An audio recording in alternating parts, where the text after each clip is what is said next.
সৰকাৰি মাটি দখল প্ৰাক্তন অগপ বিধায়ক জাভেদ ইসলাম দম্পতিৰ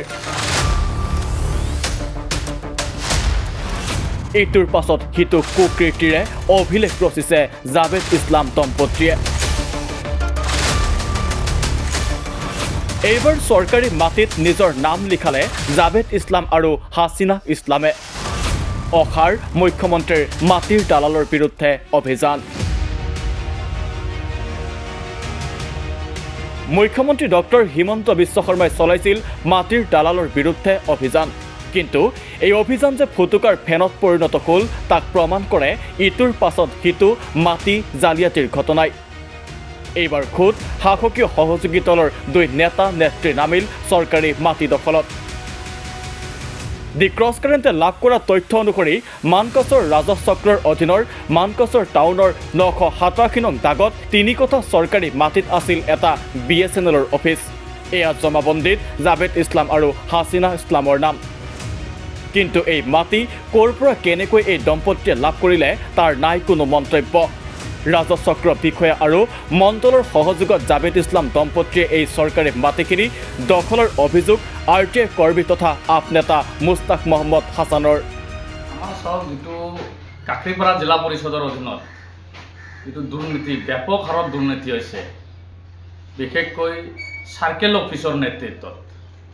চাৰ্কেল অফিচৰ যিবোৰ মণ্ডল আছে বা চাৰ্কেল অফিচাৰ বা তাত থকা যিবোৰ এমপ্লয়ী আছে, সিহঁতৰ লগত মিলি জাভেদ ইছলাম ডাঙৰীয়া আৰু তেখেতৰ মিছেছ হাসিনা ইছলাম ডাঙৰীয়ানী ব্যাপক হাৰত চৰকাৰী মাটি দখল কৰি আছে আৰু কোনো ধৰণৰ এলটমেণ্ট বা লেণ্ড এডভাইজৰী কমিটিত কোনো ধৰণৰ ডকুমেণ্টেশ্যন নোহোৱাকৈয়ে চিটা বহীখন নিজৰ ঘৰত লৈ গৈ য'ত ইচ্ছা, যিটো মাটিত ইচ্ছা তাতে নিজৰ নামটো লিখি থৈ সম্পূৰ্ণ মাটি, চৰকাৰী মাটি তেওঁলোকৰ নামত কৰি আছে।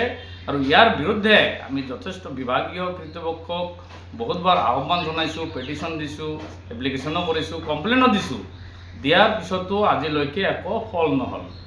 এক্সাম্পল হিচাপে আমাৰ যিটো চৰকাৰী মাটি, পুৰণি ফৰেষ্ট অফিচ বা পুৰণি BSNL অফিচ, যিটো KM আগৰৱালাৰ ঘৰৰ সন্মুখত এইটো চৰকাৰী হৈ এতিয়াও চাৰিওপিনে ফেঞ্চিং দি আছে, চৰকাৰী বাউণ্ডেৰী ৱাল দি আছে, চৰকাৰী ঘৰ এখন আছে, চাংঘৰ, বহুত ডাঙৰ ঘৰ, ভাল অৱস্থাতে আছে। সেই গোটেইখিনি মাটি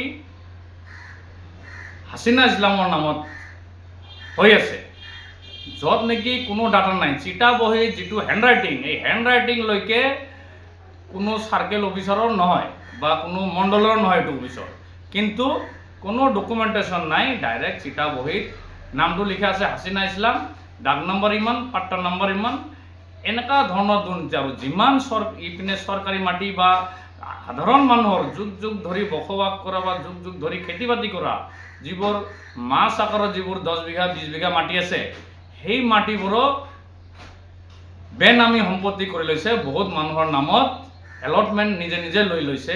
এলটমেণ্ট তেনেকুৱা ধৰণৰ কোনো বস্তু নাই, কিন্তু চিটা বহীত নিজৰ নামটো লিখি বা নিজৰ ছাপৰ্টাৰৰ বা নিজৰ মানুহৰ বা নিজৰ আত্মীয় স্বজনৰ নামটো লিখি সম্পূৰ্ণভাৱে চৰকাৰী মাটি বা একচনীয়া মাটি তেওঁলোকৰ নিজৰ নামত লৈছে।